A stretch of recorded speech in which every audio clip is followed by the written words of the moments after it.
Hello everyone, Shinto Bean here playing some more Warhammer Combat Cards Ranked Mode.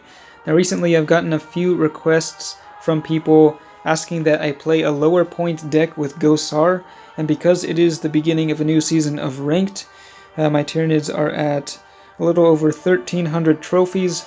I'm going to go for it here, so I've got Ghosar as the Warlord. This deck is slightly under 150 points.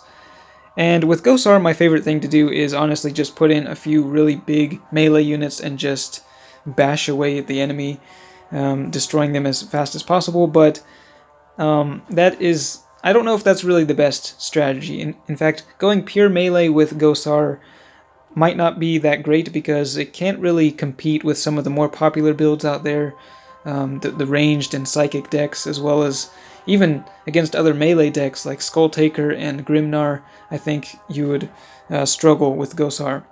So what I'm trying to do here is go with a sort of a hybrid setup.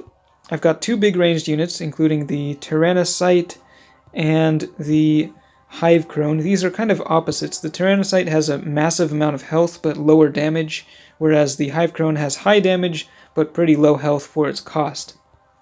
The Tyrannocyte is not a unit that you see very often. I think the Exocrine is about the same amount of points but does a lot more range damage, so you could swap this out for the Exocrine.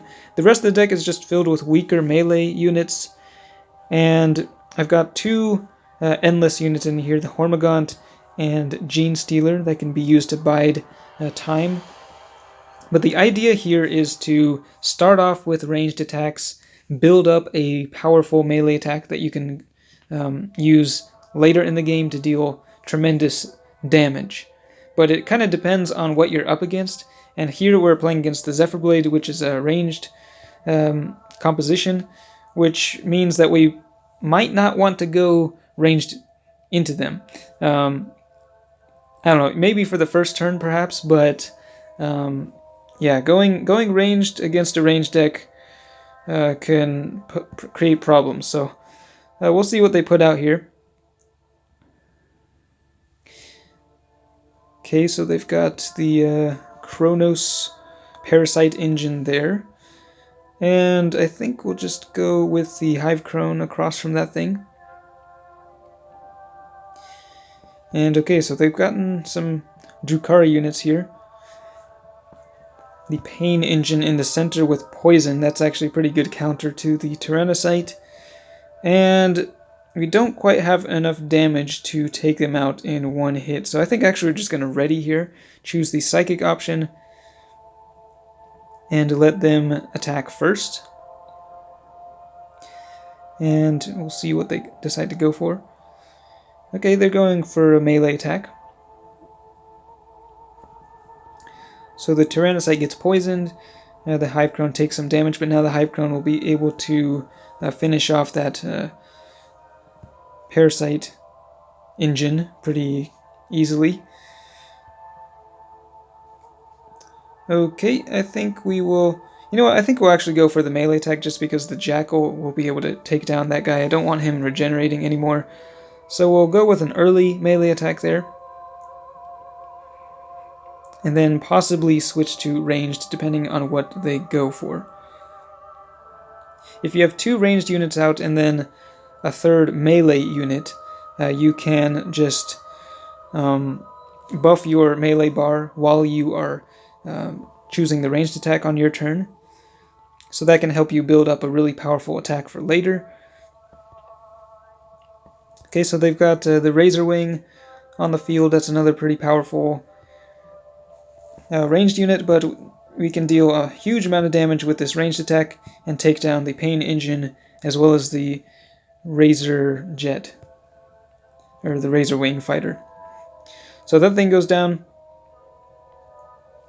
The Dire Avenger manages to take down the Jackal. This guy actually got a slight buff in this season, so he does a little more damage than he used to.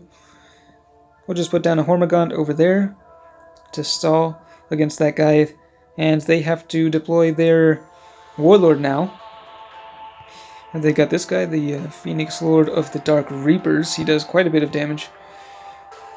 So he's going to be able to take down the Hive Crone, but the Tyrannocyte actually was able to survive for a pretty long time. This is not a very high level deck, so he did just fine, and I can just put down, I think I can put down Ghosar. Let's see how much damage he's at, 80, and he does have Inspiring Presence, so we'll just drop him down here and finish the game with a melee attack.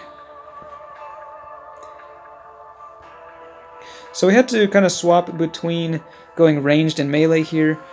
The way that you play this deck is really quite different depending on what you're up against. So you do have to be a little strategic in the order in which you use your attacks, I suppose. Just adapt to whatever the enemy puts out. And I think I'm going to try one more game here. I've played a number of games with this exact deck, and I've won most of them, but I did lose one earlier, so I'm kind of curious to see how it works out. This time we are up against Eldar once again, but only 3 bodyguards. We've got the Avatar of Khaine at level 5. That is a really high level all of a sudden. Okay, so I think we're going to put down... Actually, endless units are probably not going to work very well against this, because, yeah, each time they die, they will be buffing the enemy, but unfortunately, we don't really have any other options, so I think we'll just put down the Jackal over there. And it'll be very interesting to see how this plays out. We do have the initiative, so put down the Hive Crone across from the Solitaire. Want to take that thing out quickly. And they've got the Yinkarn on the field, and this is at level 4. So yeah, 3 high-level legendaries in this deck. This is a pretty powerful setup. So we're starting off with a ranged attack, getting 2 melee buffs in there from my other bodyguards, and of course they'll go melee. The Hive Crone is just under 40 points, so it doesn't take any extra damage from the big game hunter, and there, with the counterattack, it actually takes out the Solitaire. So far so good. I think we can just keep the Hive Crone in the center, and I think we'll put down the Tyrannocyte over here. I didn't actually see which... I guess the Yinkarn got the buff from that one. So yeah, 116 damage, and then Inspiring Presence. We'll see if we can manage to take down this monster here. They're going to be gaining quite a bit of attack power every time they destroy one of my units. So let's see how this works. Hive Crone dealing 72 damage with that ranged attack. It's a good start. I think we'll want to move the Tyrannocyte over to the center lane after the Hive Crone dies. Okay, the Gene Stealer respawns, the Exarch gains the melee buff from that, and then the Yinkarn gets another melee buff as well. Alright, so I'm going to deploy one of my small units down here again, and we're just going to go for a ranged attack, once again giving us a big boost to our melee bar. So the enemies are getting a pretty massive amount of melee damage from all these kills, but it doesn't really matter so much because I've got my smaller units just taking the damage and preventing them from getting close to my Warlord. And the Tyrannocyte fortunately survives there, enabling it to counterattack. And now I think at this point we should be able to deploy the Warlord for a finishing blow. Let's see, it's at 80 damage, and of course it has the Inspiring Presence, and we have a massive melee attack charged up. So let's see how much damage we can do here. Alright, well, first of all, the Psychic attack we can do 95, and then with the melee we can do a total of 451 damage. That's more than enough to take down that Avatar. Despite it being level 5,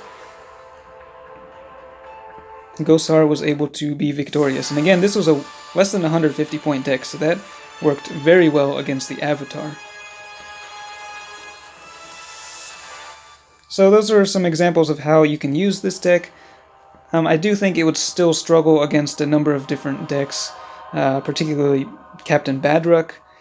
He would chew up the smaller endless units very quickly. But the good thing is the Hive Crone and the Tyrannocyte or Exocrine, if you decide to use that one, would actually be somewhat decent, I think. As long as you're able to keep them in the right position and alive, I think they could even... you would have a chance of beating Badruck with this composition as well. So let me know what you think of this, if you've ever tried anything like it before, or if you have a better idea for how to use Ghosar. Let me know in the comments. As always, thanks for watching, and I will see you next time.